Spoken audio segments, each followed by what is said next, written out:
According to at least one historian and thinker, AI's greatest threat isn't killer robots or lost jobs. It's that machines can now generate the language, stories, and beliefs that hold civilization together. Tonight on The Rundown, we dig into what happens when the best storyteller in the room isn't human. Is AI just the next chapter in a long history of media revolutions, or has it hacked the operating system of human trust itself? Join us tonight as we wrestle with truth, meaning, and who's really in control on The Rundown.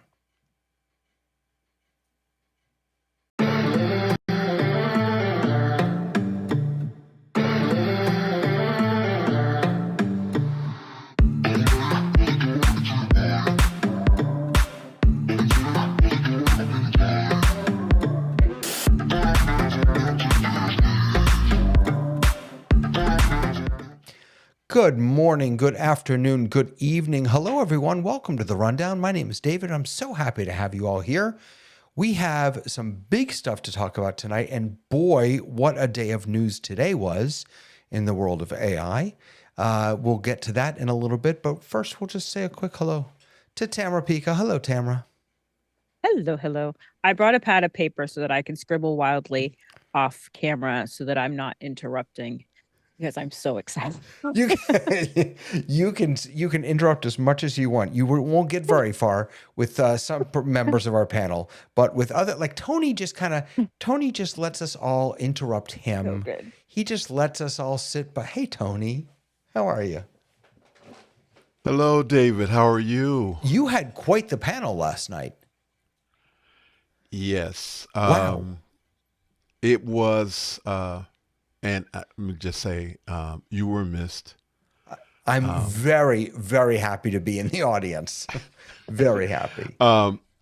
It was a very interesting conversation. It was about, what parents need to know about what's coming in this next school year. Yeah. And we did a lot more of the introduction of the speakers, the panelists.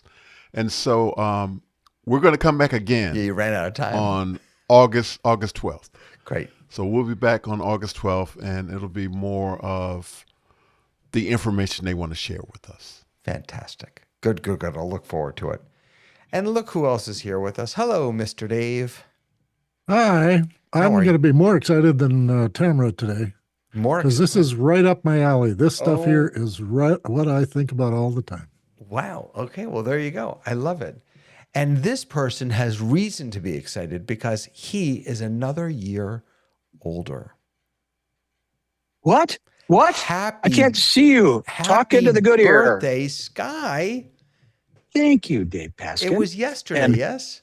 It was, and it was a joy because my daughter was available last weekend, and she kind of, the whole 4th of July thing, and then it was a birthday celebration, and then there was a Sunday thing, and then I got to go crab fishing with several friends, and then my community I live in came in Monday night, and so this is the week of Sky. It's the birthday week. I love it so birthday much. Week. So I am currently, Tamara said, you look like you're in a fantasy world. I'm in Everett, Washington, in the backyard of my son's house, and my grandchildren are having mac and cheese, and they're waving at me over there. So I got to be Papa a minute ago. So. My grandkids. Love it. Love it so much. All right, we got a lot. Let's get into the news.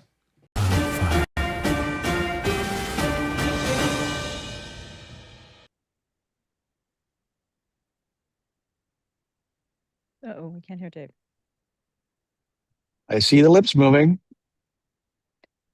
And the eyebrows are so expressive. I'm sorry. I have three different mute buttons, and I missed that one. So what I was saying was that in celebration of America's 250th birthday, a huge time capsule was buried, and it is set to be unsealed in 2076. So 250 years from now, And one of the items in here was an iPhone 17 Pro Max in cosmic orange. Now, So much. here's I on the one hand, iPhones changed the world without a doubt. They changed the world. On the other hand,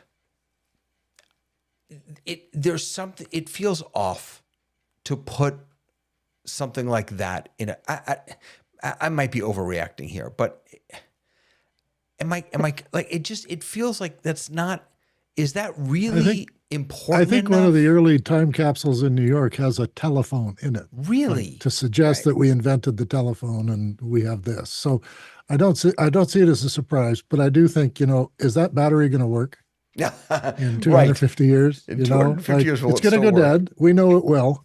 Is the instructions, in some future language that they speak, is the person who opens it going to recognize it as not just a piece of junk because they don't use them anymore, that sort of thing. I mean, the new one comes out in 8 weeks. I know this. That's right. It's already laughing at this one. But I mean, do you feel like, is this? Well, all the instructions are on a PDF in the phone, so they'll figure it out. Is this the same as putting a phone in a time? Like, is the iPhone that important to civilization? Well, I do think Absolutely. it is because it's the number one device. And like, there's a whole generation where 80%. Well, the smartphone itself is the number one device. Yeah. Everybody uses them as their computer. Yes. Yeah. So it's life with connectivity. And that's the whole innovation that. Oh, I see why you're so upset, Dave. You wanted an Android in there. I see. Oh, yeah, that's you're going there. That's the issue. Yeah. No, I'm really. I saw this and papyrus. I saw this and a scroll, and I got a little sad. I got a little sad because. Did you know how many time capsules I've seen a Bible go into? I mean, come on, like they keep inventing the Bible over and over again. But that's my point. That actually is my point. Is that love it or hate it? I mean, this isn't about religion. The Bible as a book, as a piece of literature, has been around for thousands of years.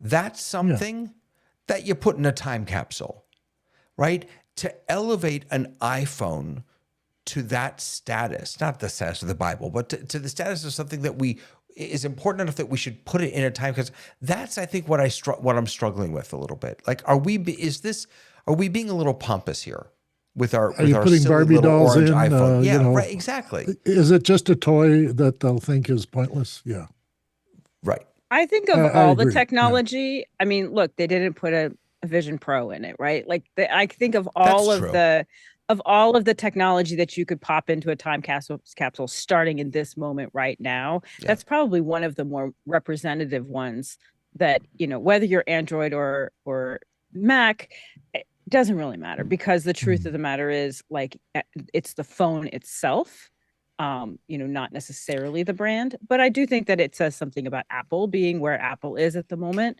And, I don't think it's necessarily a bad choice. Cosmic orange, that's going to be a weird one. Like, as though that were the norm. Yeah. Yeah. Well, if it would have been a BlackBerry 20 years ago, if it would have been you're right. a Palm Pilot, 30 years ago.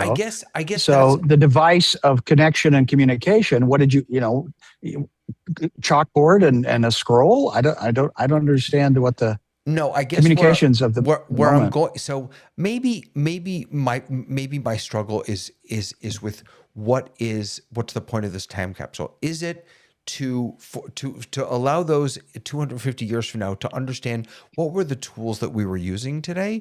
Or is it for people 250 years from now to understand what is most important to us today? And I think that's where I'm getting hung up, because I don't think that this should be one of those things that represents what's most important to us today.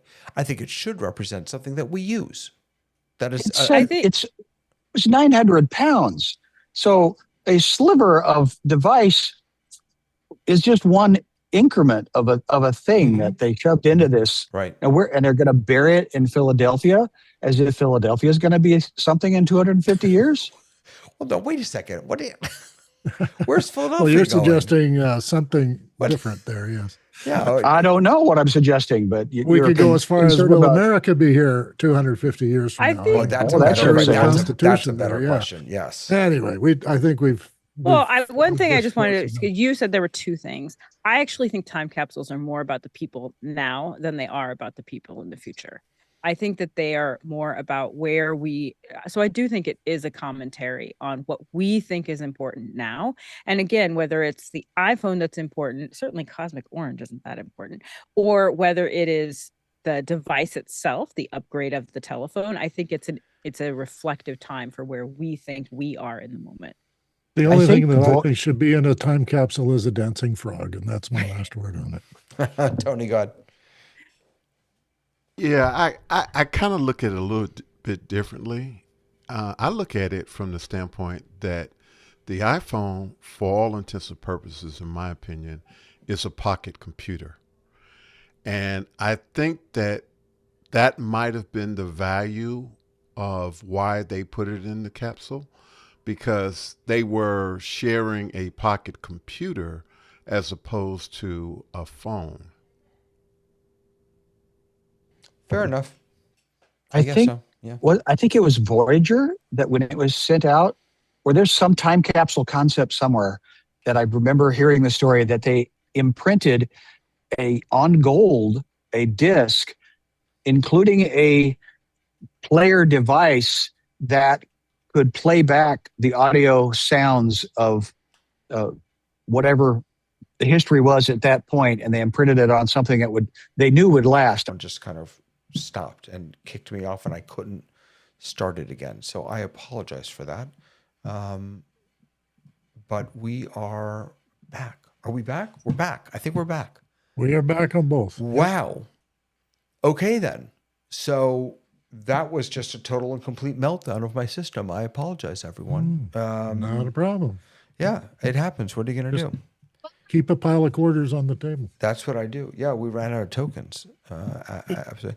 So, did we finish with the orange iPhone thing? Can we move? Probably, yeah. Sky we was move on just from that? talking about Voyager's records as time capsule. Yep. Okay. So let's, I've got to just change something here because this is terrible. One of my monitors is not show all resolutions. Yes. Okay, that's what I wanted. All right, here we go. Revert. Click revert over to no, confirm. Beautiful. All right. So let's talk about. It's amazing that you were able to get that back so fast. Well, thank you. And by the way, let's say hello to Lois. Hi, Lois. Hi. Hi there. Yes. So here's the second big news story. Second big news story is not what I thought it was going to be. The second big news story was, as of yesterday, ChatGPT Live and their new voice model, which when I watched the demo, I was underwhelmed. And then I tried it. It's a completely different experience for me, at least. You don't think so, Tamara? You're muted. I can't hear you. No, it's wild. Yeah. I was underwhelmed, but interested in their marketing choices of three old ladies and three loved bros. that. I love that. Whoops. Here's the thing that they did. Come on. Here's Sky. This is the video that they put it out with. It was I loved it. It was fantastic. I loved it. But it's scary good. I mean, it's scary good. I tried the real-time translation piece also because I work with a whole bunch of people who speak Spanish and I don't.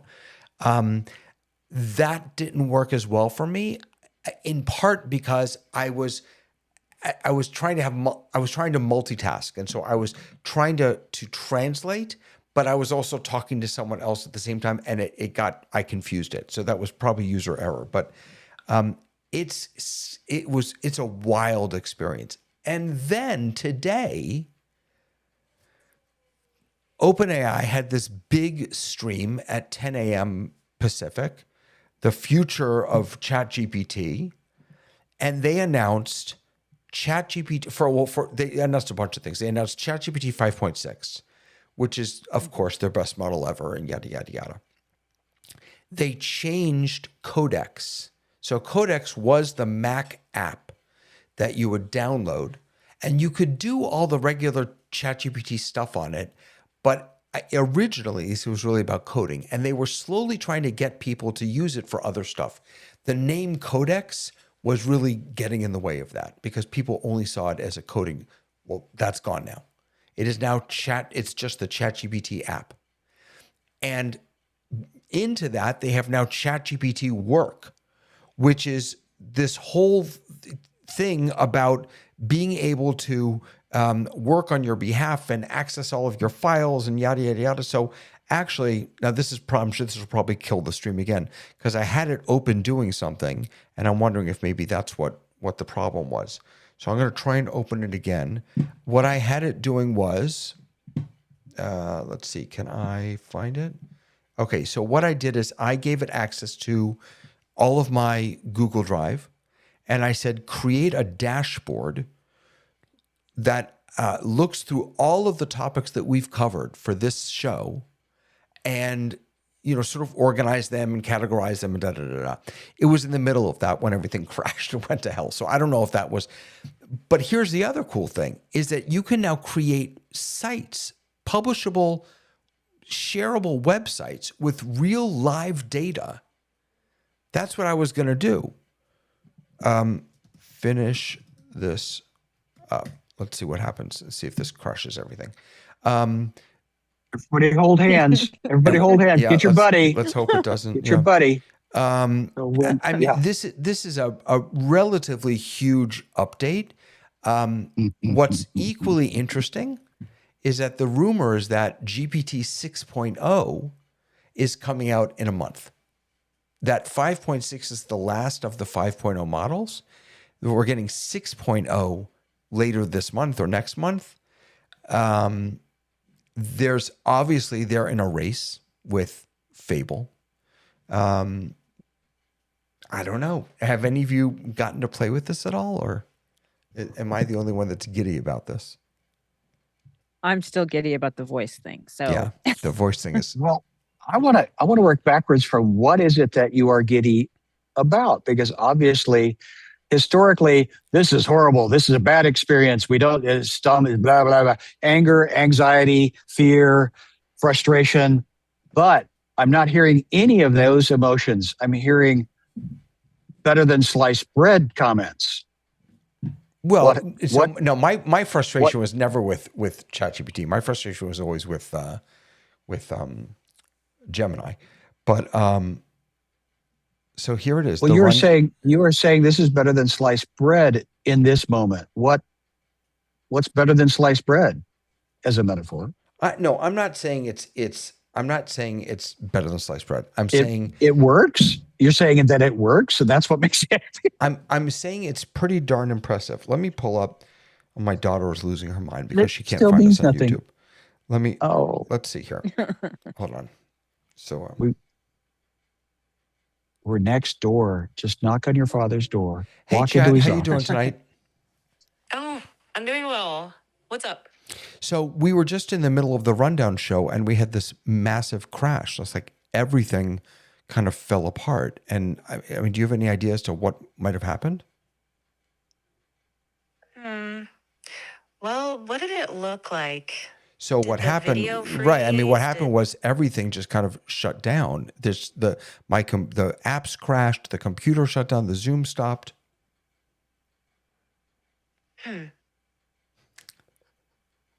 Let me take a sec. If the whole computer went down at once, it sounds like a system level crash. That's what I think it is. But so I mean, but how do I prevent that? Yeah, let me check. All right, I'm not going to keep going. A new computer, right? You can interrupt it. It's dual. What do they call it? Not bidirectional. Bidirectional, yeah. So it can listen and talk at the same time. And that's what was cool with the translation piece also, is that it starts translating while it's still listening to you speak. It's crazy. It's real. It's full duplex. Full duplex. Thank you. That's what it is. Full duplex, yeah. All right. So this is just, what is this? Well, just a nice That's little your banner. graphic. Oh, it's still working on it. Sorry. I thought it was So still you working. remember playing with walkie-talkies? Yeah. Remember the playing with walkie-talkies and you had to wait for the other person to finish before the next person could talk? Correct. And you don't need to do that. Well, this invention has now allowed me to live in humanity with the rest of you, because apparently I don't walkie-talkie well. No. But did you probably let go of the button while you're still talking? Yeah. I noticed immediately, how my personality changed, because first of all, I think whichever voice you choose says a lot about you. Yeah. And it was very, very difficult for me to match the ChatGPT voice in my head, and the perky gentleman that I chose isn't quite it, and none of the girls are it. So that's in and of itself fascinating.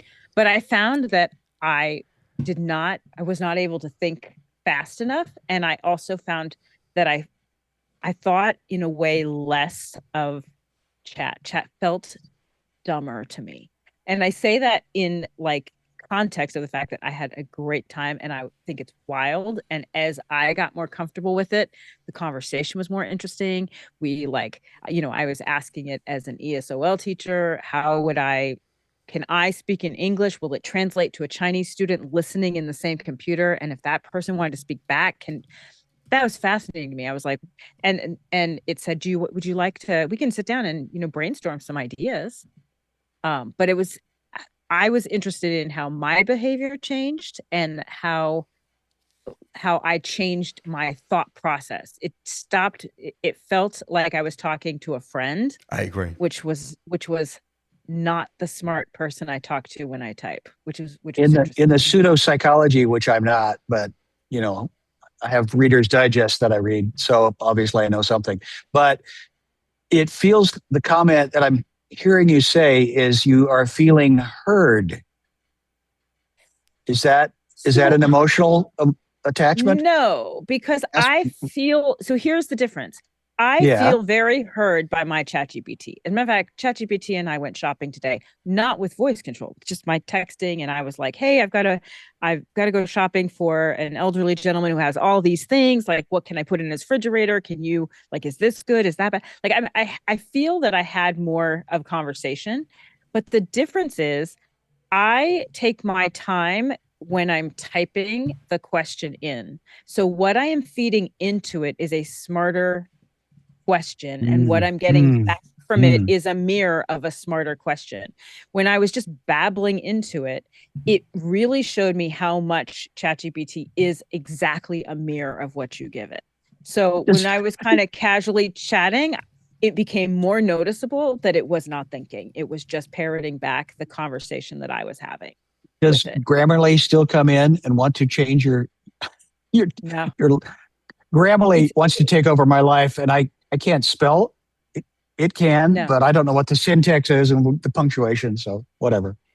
No, the fascinating thing about this is that you're talking and then it'll start talking, you interrupt it, and it had started to say something really interesting. I'm like, hey, could we go back to that thing you started to say last time? And it was like, sure. And it just finished the sentence. Right.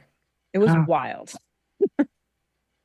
It's a friend with the best memory in the world. Right.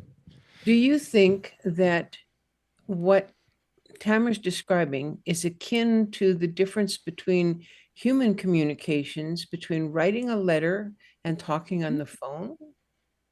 So written versus verbal? Yeah. There's definitely, I have definitely noticed a difference in the experience when I'm talking with chat versus when I'm writing. And the truth is, if I ever want to do real work, I never use the voice chat. I will dictate. Right. That's the same, because dictating just translates into text, but I'll never use the Yeah, I felt like I wouldn't either. There's a whole entirely different cognitive load for writing things down than there is for just speaking freely. Yeah. Correct. Well, and it's a little different. Like I think I told you guys this. I got rid of a storage that I've had for 26 years. And as I was going through it, I literally found letters that I had written to people and that people had written back to me. People who were friends of mine at the time, 4 and 5 page letters, because I was in New York and they were in LA, telling me all these things.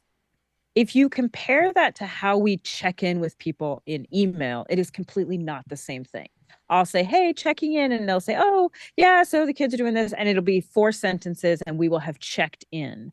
And that is very different than what we were doing in, prior to emails becoming the new way of transferring information. So it was kind of the jump from like letter writing, not even to email, but to even, how things are just like almost a Slack message difference. So you used the comment earlier about teaching ESL. Please describe what ESL is for those that don't. So and then I got 3 things. Describe what it is, but you also had made comment about while it has a reason and a value, the structure. I'll let you explain it, but it felt like you were saying it's backwards or upside down, and it's not as agile as it potentially could to solve the problem. What is ESL? So ESL is English for, I taught ESOL. So I taught English for speakers of other languages. And that was very important because I taught at an international boarding school. So my students came from Ukraine, from Russia, from Japan, like everywhere you can imagine. And so for me, when I started I turned on the ChatGPT voice and just kind of started freeforming without any purpose whatsoever. I just started chatting with it. And it got to the point where it would say something and it would point me to, oh, what else can it do? Can I use it to teach this? And I thought that where it seemed very interesting to me was particularly working with level 1 students who don't have enough playground language in order to even just, you learn kind of a spoken language before you learn academic language. But we treat them as though they should already have academic language. So what you see a lot in ESL classrooms is, and not all, I don't want to make this a blanket statement because I know some really, really amazing ESL and ESOL teachers. But what you often see is kids sitting there doing nothing and teachers saying things like, you should be using English, but we don't actually learn a second language that way. You learn a second language with your first language. So when your first language, your parents tell you this is a chair and you learn the word chair. In order to learn your second language, you know the word chair in English and you match that word to the new target language. So I was really interested in the fact that I was asking it if we could connect different people with the same computer. Like, can I be the voice and talking out loud, and it picks up my voice, translates it to Chinese, and my Chinese student is listening on that computer, and it said, hold on, let me check. And then it checked, and I said, okay, well, here's my question. Now the Chinese student is going to respond back in that same chat in Chinese. Can you translate it to me to English? And it said yes. And then it was like, let's try to think of some ways to use it. So I actually can only do basic translation in that way because I truly am an English speaker. But that gave me, it was a free-form conversation without any purpose whatsoever. And I do find that was very different because I never go to chat to have free-form conversations. I go to chat with a purpose.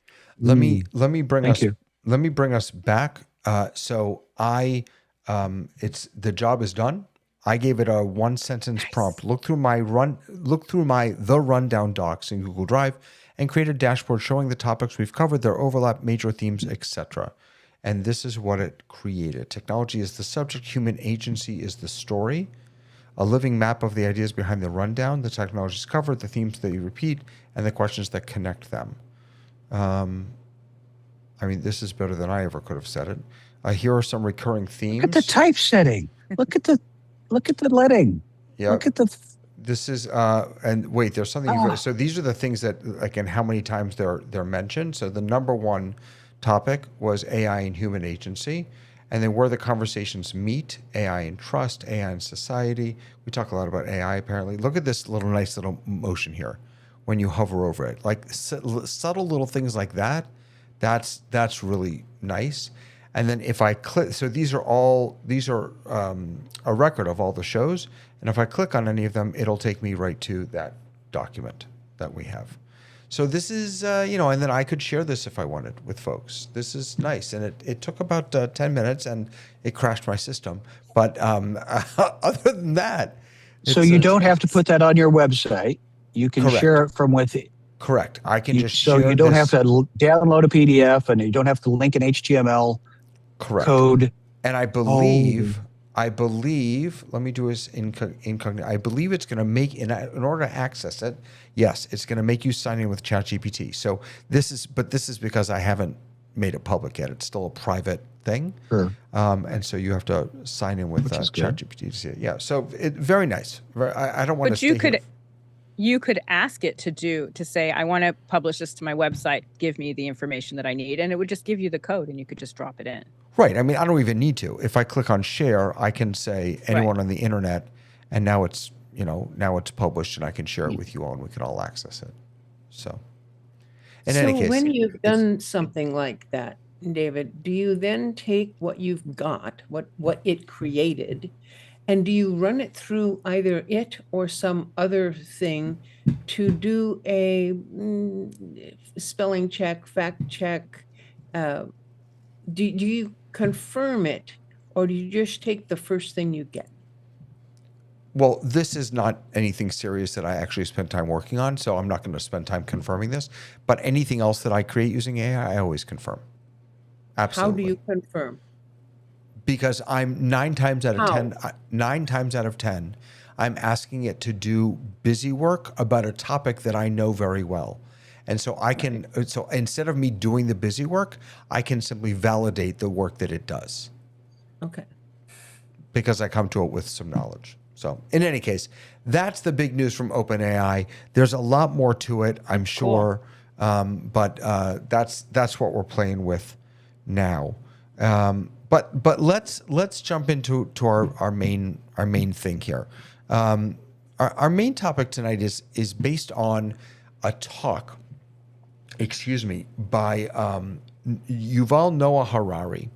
Yuval Noah Harari is a historian and a thinker. He's done a tremendous amount of work about AI.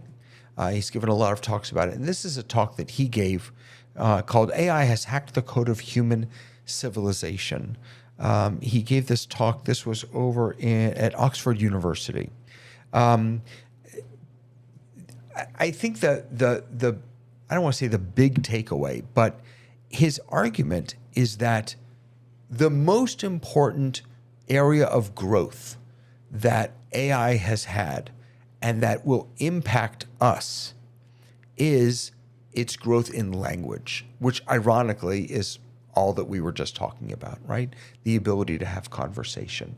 He said that that is the infrastructure of civilization, is the ability to communicate.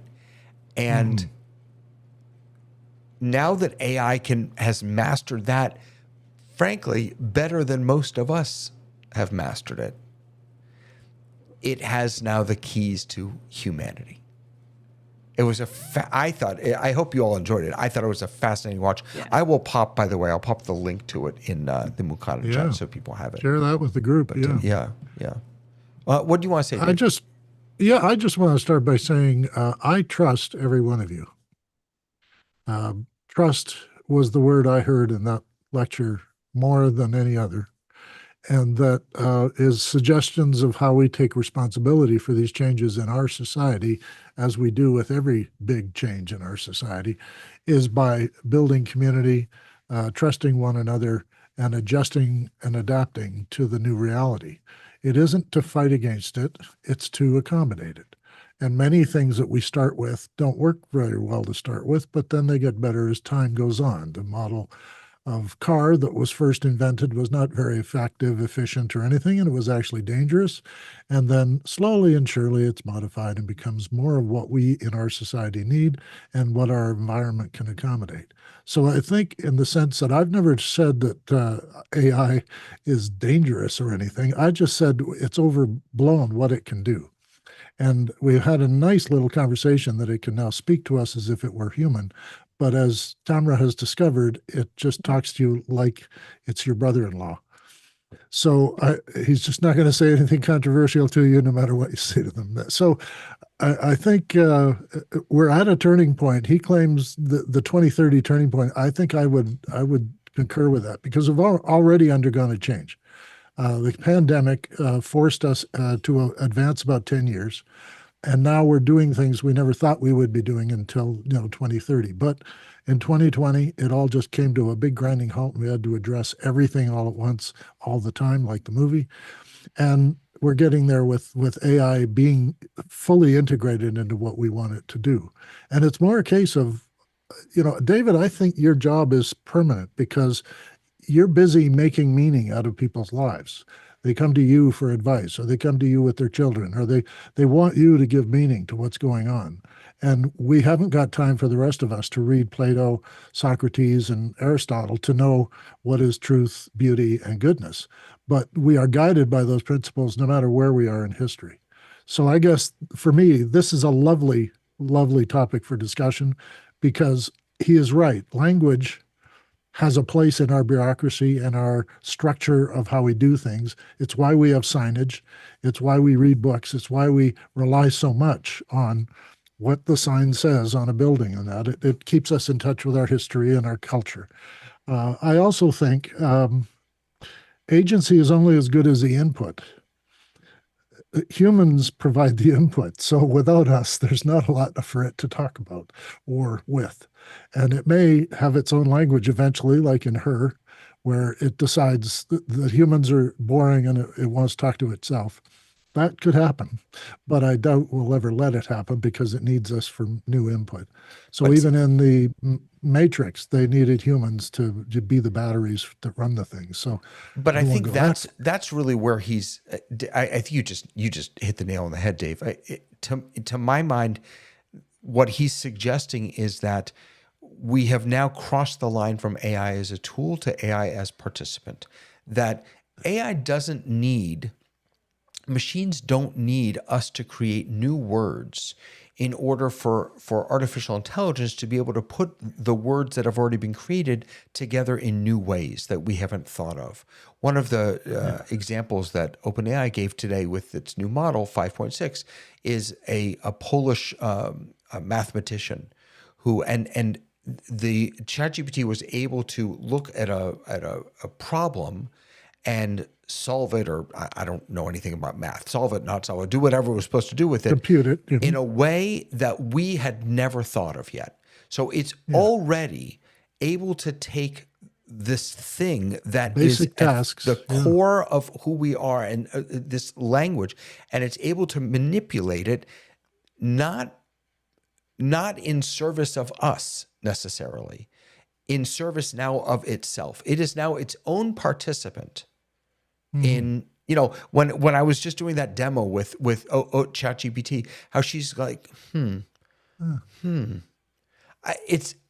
I know she's not actually. Well, that's performative. But sure, yeah. That's performative to what it did yesterday, right? You type in something and it spins and the little glue, like it just you wait and there's nothing there. Now it has put words in that empty space and it said, or it will say, let me check. My guy was like, let me check. But like, yeah, that's exactly my point, I think, right? Is that it's becoming more, dare I say, human. Well, and that it's become relational in that Tamara says, I've chosen a voice of a gender. David, you've chosen a voice. You put a human construct from somebody that you either, I love Dave's point of trust, or that sounds authoritative, or it's comforting, or it's non-dogmatic, or whatever your negative, triggers are also. So this interactive, experience fascinates me. It is. It fascinates me too. Like, so I had an experience a couple weeks ago where I noticed that we've had a little update in Siri. So I'm driving in my car and I ask Siri for directions for something. Now, Siri and I have a love-hate relationship. I've said this in the past. Normally, when I ask for directions, it takes about 3 times before I actually get the right location, before it's like, I can't do it. Suddenly it's thinking a little bit of time and it says, I'm sorry, Tamara, I can't do that right now. And it actually used my name. And it was shocking to me because I don't think Siri and I are close enough for Siri to use my first name.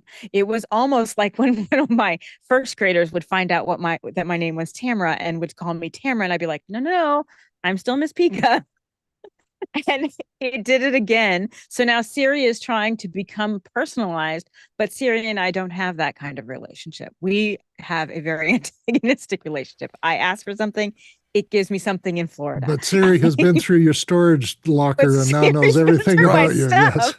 And Siri thinks she knows me. Yeah, she's read your diary. She's got everything. Yeah, that's right. Yeah. And she's your little sister. But Apple wants that relational, right? Because that's what's going to keep you engaged, right? That's what they do with every machine they make. Sure, yeah. Tony, go ahead. Yeah, I think there's a bigger question. We've talked about it.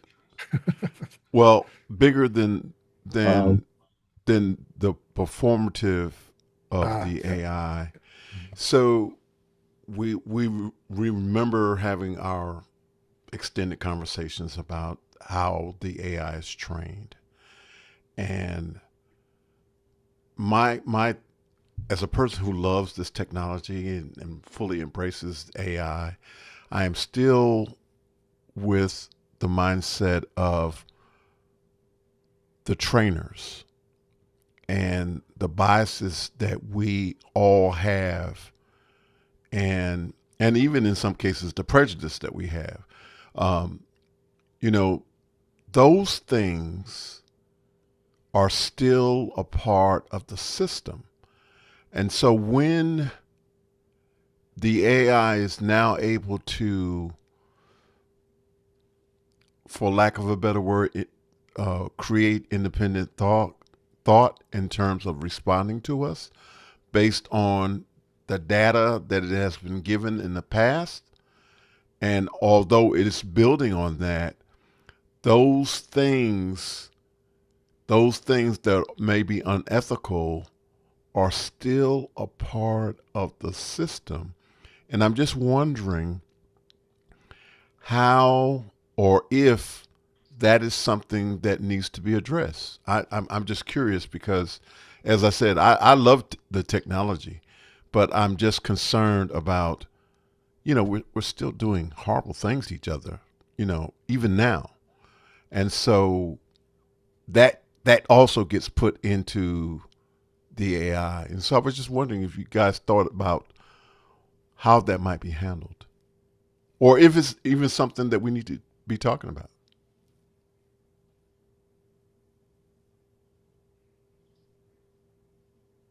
I'll jump in. Hold on. I pushed the wrong button.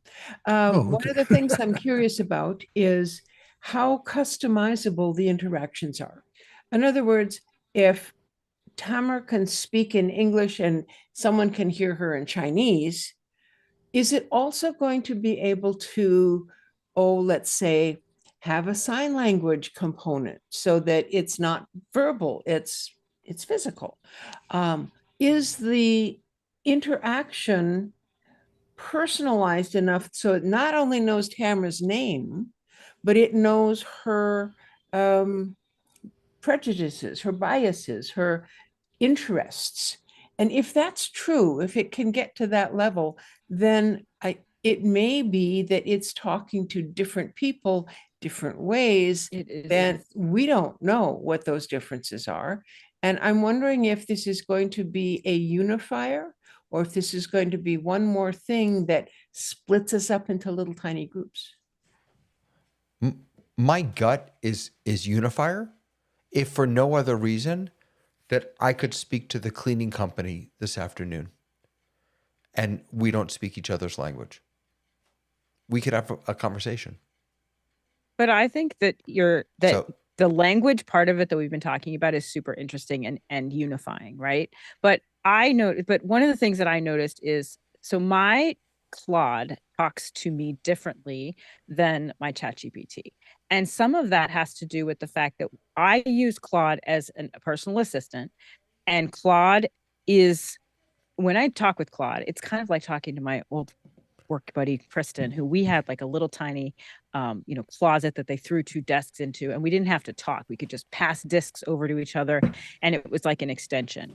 Claude truly is an extension when I'm using it as an assistant. Like, I will literally be like, hey Claude, is this person in the database? Like, nope, but you need to send them this. I'm like, great, I will do that. And because it's that kind of banter, I had an event where I had actors uploading videotapes, and they uploaded these videotapes and they didn't put their name on them. I gave them exact structure. Of course, no one listens. And I literally took a screen capture of this mess. And I was like, Claude, this is a hot mess. Like, this is what I did. This is what I expected. I didn't get that. Claude's response back was, wow, Tamara, what a zoo. Here's what happened. These people, like, the fact that it was like, it used the same kind of humor and language that I use with it, because in that particular case, I'm talking to it all day long as though it were just a companion, a work companion. It handles some tasks, I handle some tasks, I check its tasks, it checks my tasks. It is like, and that's the kind of relationship that I have. So that's one of the things where it's become very obvious to me, even more so, that it is not thinking on its own. It is adapting to my language and giving me the kind of experience that I want to have. So that has the potential of doing exactly what the Google Cloud did, which is completely give us our own experiences, not a unified experience. Did we lose Paskin again? Yeah, you can go on, Sky. We're still live on YouTube. No, Hi there. Not. So no, we're not anymore. Hold on. Okay. We're frozen, I think. Oh, no, I guess we're okay. Yeah, go ahead. We are okay. I'm okay. Are you okay? I'm okay. Are you okay? Are you well, okay? We're all okay. So in the being okayness of things, so we've shared that it's my birthday this week. We're interacting with humans. I'm interacting with humans from around the world and in my various areas of my life, the Venn diagrams of theater and video production and Seattle and Los Angeles and New York and now globally in office hours. Well, I'm on a show. The last thing I would have done as a professional would be to leave the stage. I made a choice. My 2 grandchildren were going to bed. I came over to look after them, and consequently, they were looking at me longingly to say goodnight, Papa, and I had to make a choice. I am that comfortable with this community here and with Paskin's communal experience that I felt that I'm not going to lose my professional demeanor by stepping away just to kiss my grandchildren goodnight. So, Troutman, your comment to Tony's what is greater than trust? Well, and listening to Tamara talk about the translation versus the owning of a language, we get to that point where we just think naturally in la table. We don't think what's the name of this in French, what's this is the table, and we get to the point of owning it, right? Well, I own that when I told my son when he was a teenager that he will never understand how much I love him until he has his own children. Well, he now has 2 amazing, beautiful children that he lets me communicate and be a part and be in relationship with. So I think in this experience that we're going through very rapidly of what is the machine doing with us and for us, I think choice is that we have to own that for ourselves and not let the automation or the convenience or the economy overrule us. And this is where Lois comes in and really says, well, how do you know that's the right thing? It's like, well, because in my gut, I needed to go kiss my grandchildren goodnight. I think that nothing works without trust, right? Money doesn't work without trust. The street signs don't work if you don't recognize I red as a love that. stop. Love that example. Communal. There's no cooperation without trust. Yeah, that's right. But I'm a little dismayed by how much trust has been lost in the USA. We often come up against this between us in these conversations, that I trust my government, my Defense Department, my banking system to be, what it's meant to do. And we're not trusting AI yet. And until we can trust it to, stay in its place and cover third base while we do the rest of the game, I think, we're going to be back and forth on this issue. I also think computers are probably going to, with the agency question, lately Apple calls it intents, that they're getting programmers to put intents into their own software so that when AI comes calling, it can borrow that functionality from that app. So if you had a spreadsheet with intents, your question could be drawn out by either a database, a spreadsheet, or some other data you have, and another app's data or functionality, such as computing power or processing management. And even define the heat distribution in your computer. Define intent. You're giving it the essence of what you hope it will do, not the strength and the anxiety. You're not meaning it's intense. No, you're meaning as simple as a calculator. The intent of a calculator is to give you the right numerical answer and to calculate it correctly. But if you need a calculator in some other query, it has the intent in the calculator app is to allow software to be borrowed. And this will reintegrate everything inside your computer. As many apps as you have, of which I think I have 150, then they would all be able to talk with the AI and give it things it needs to do to make my life better.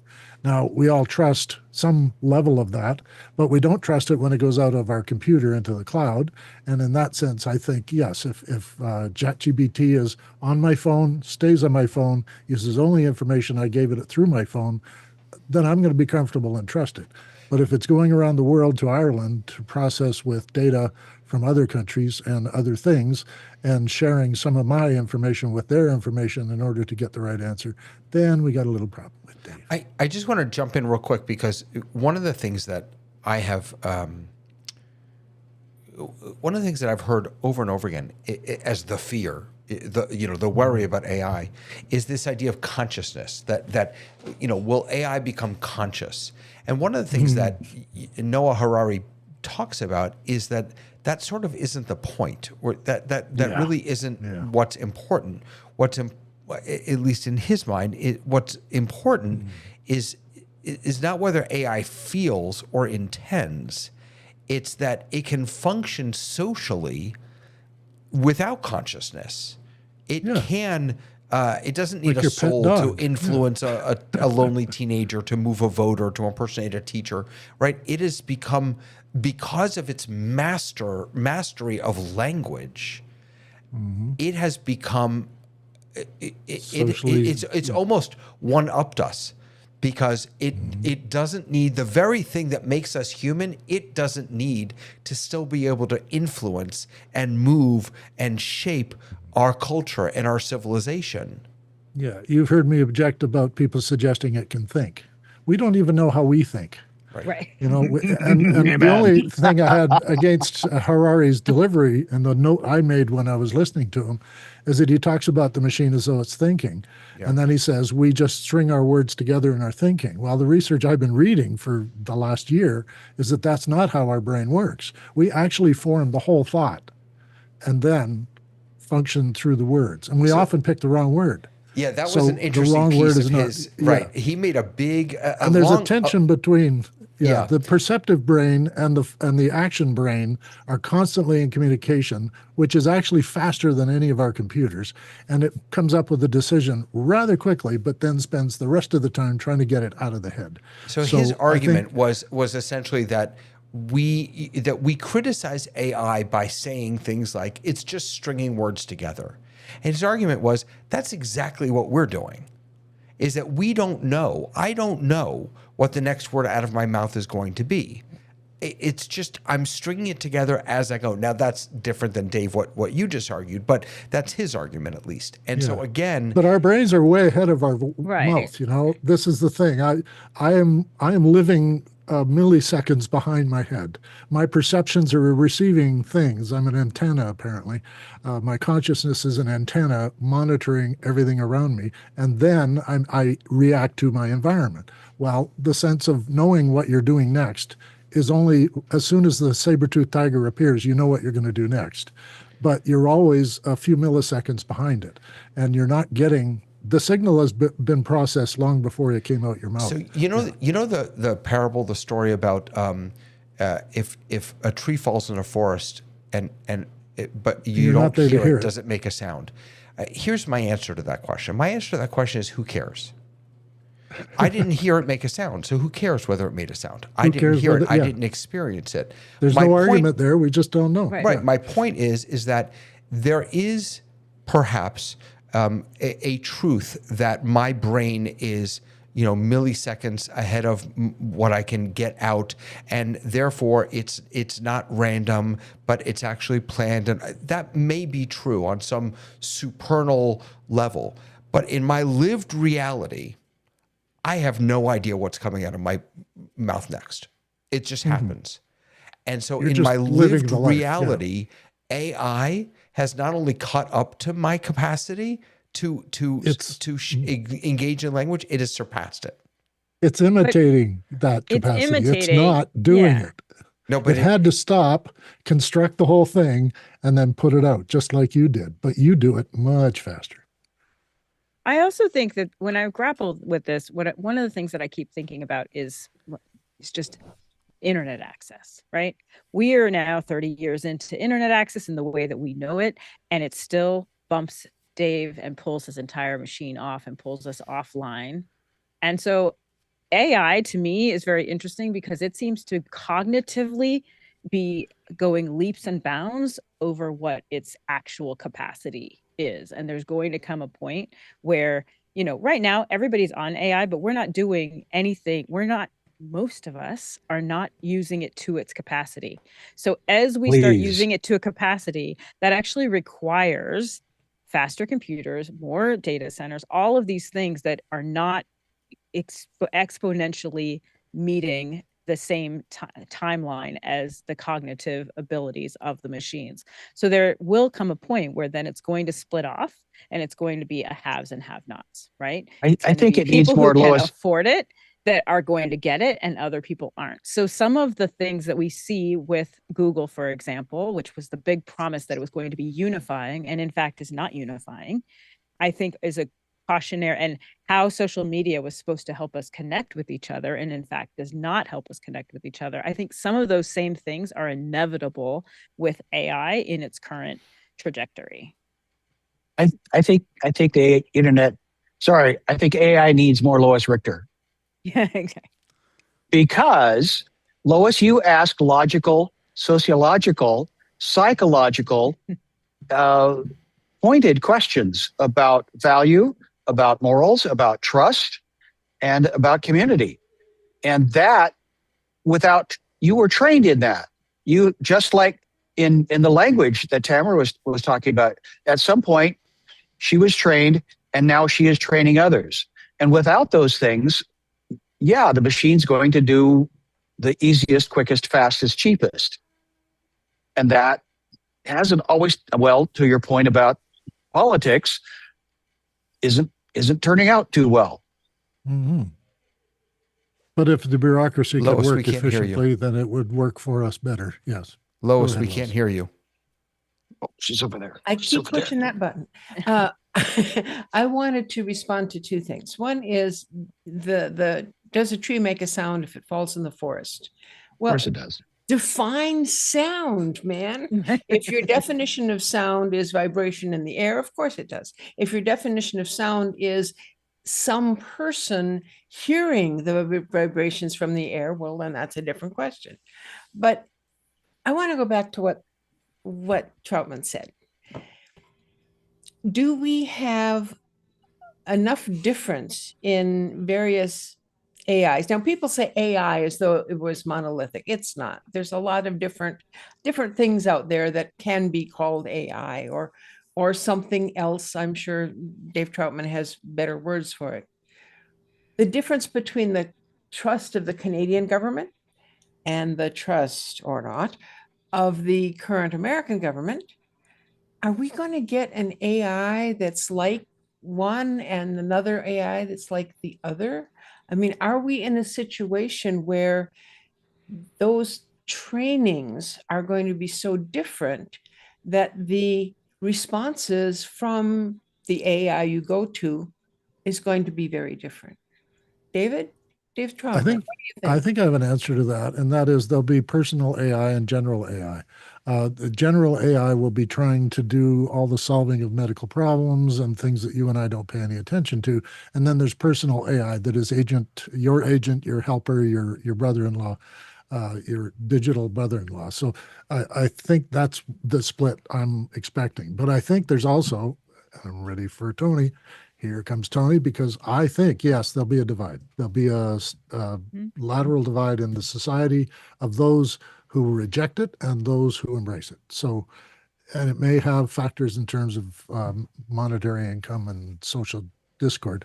But, the holidays in Italy are endless. So you wouldn't think they're a productive country, but virtually everybody gets like 3 months off a year and they still compete in the world. So something is going on there between people that makes them want to work when they go to work. I have so many people I've had under my supervision that really didn't want to be there.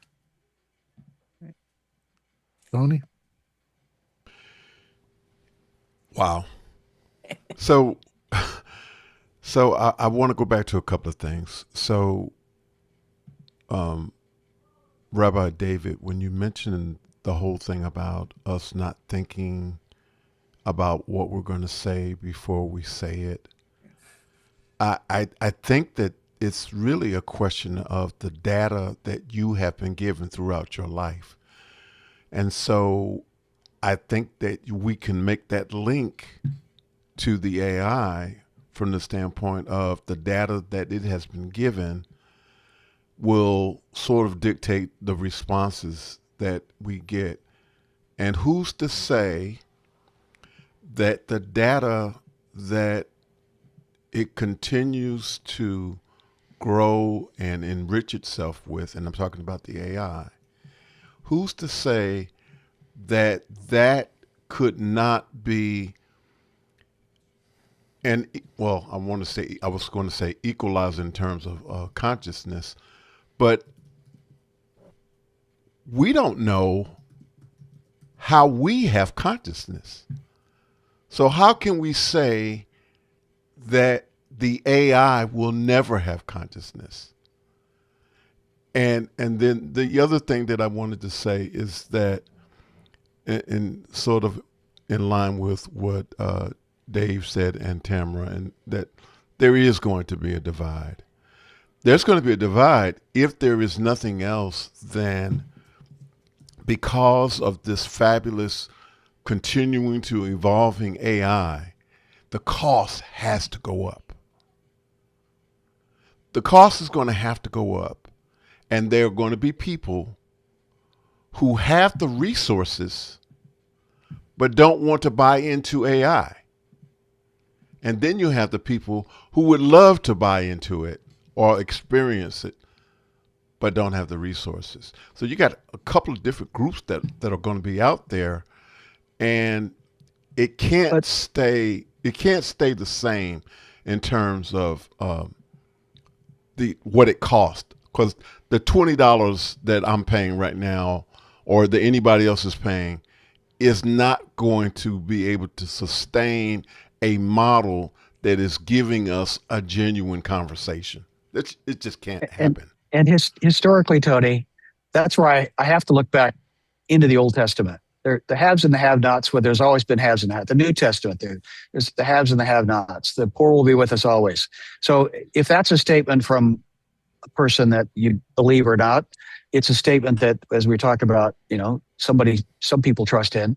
So historically, I don't think we're ever going to achieve as a species, the Star Trek utopian of a life. Now, can we make life better for that one starfish that's in front of us to, put it back in the water as that story goes? I would hope that I could help do that. And that's all I can do. But I'm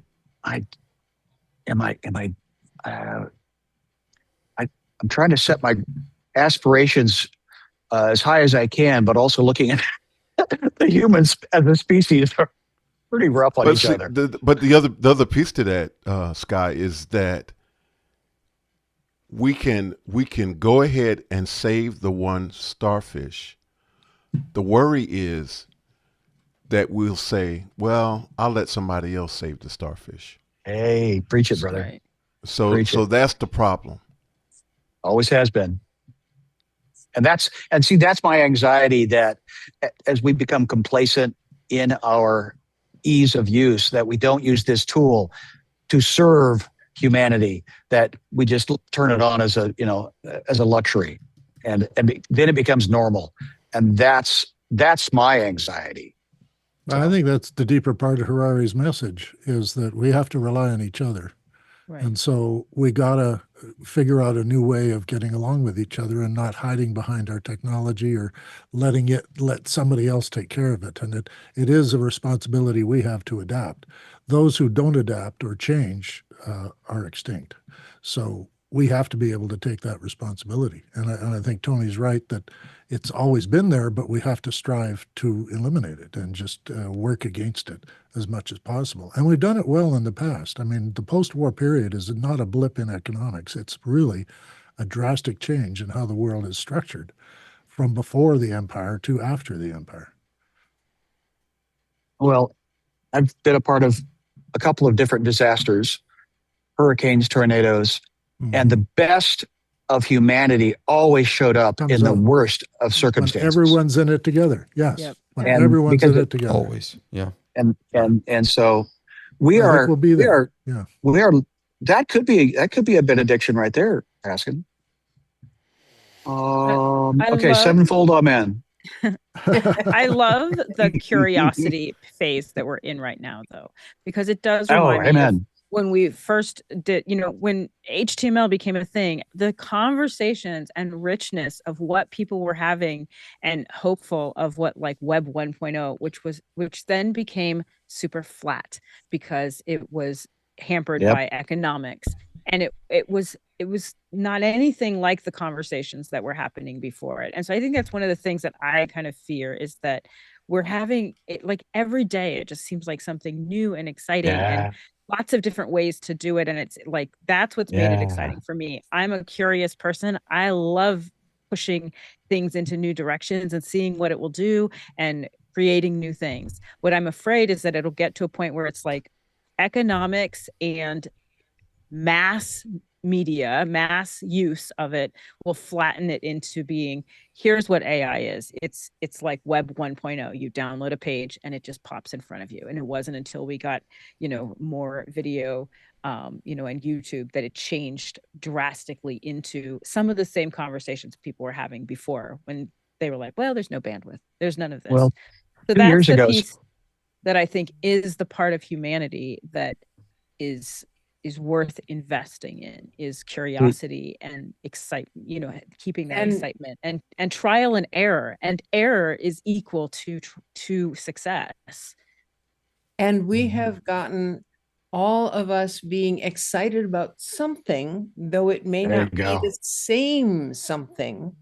And Tamara got discouraged when HTML made web pages.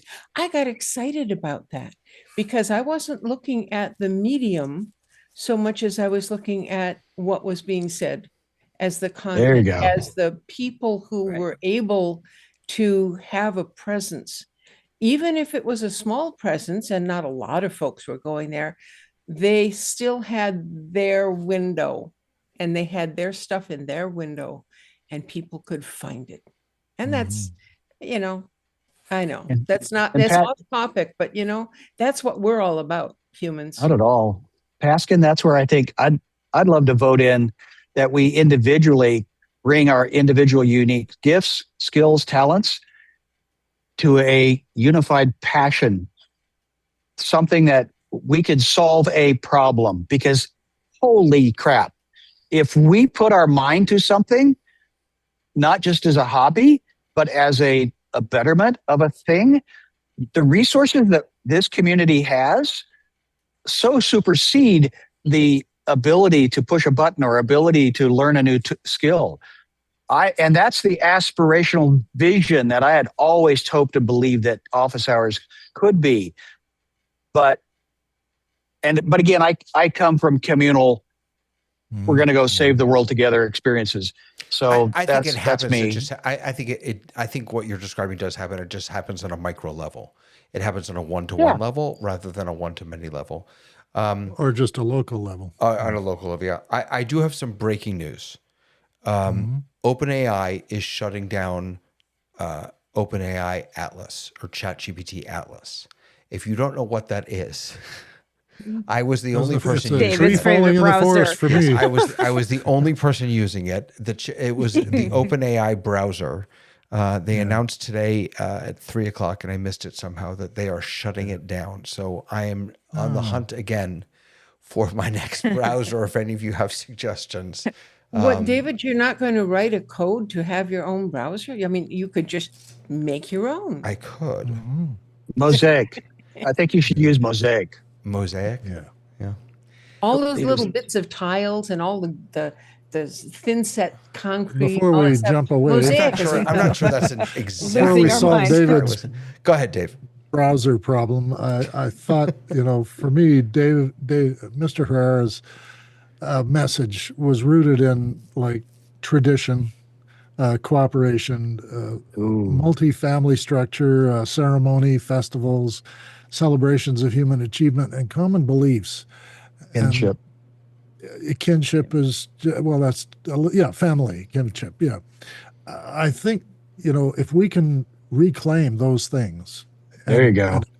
And make them part of the discussion almost every day in our own lives, the meme will grow, and it'll be trust and community and cooperation will suddenly matter again, and we will not let the bullies tell us that doing bad things is okay. So there we go. There you have it. I apologize for the crash earlier. For the machines, do not apologize for the machines. Yeah, let's blame it on OpenAI. We'll just blame it on AI. But thank you all for sticking with us. And Gemini. Blame it on Gemini. We've been using Gemini. We'll blame it on Gemini. Sure. We'll blame it on Meta AI. How's that?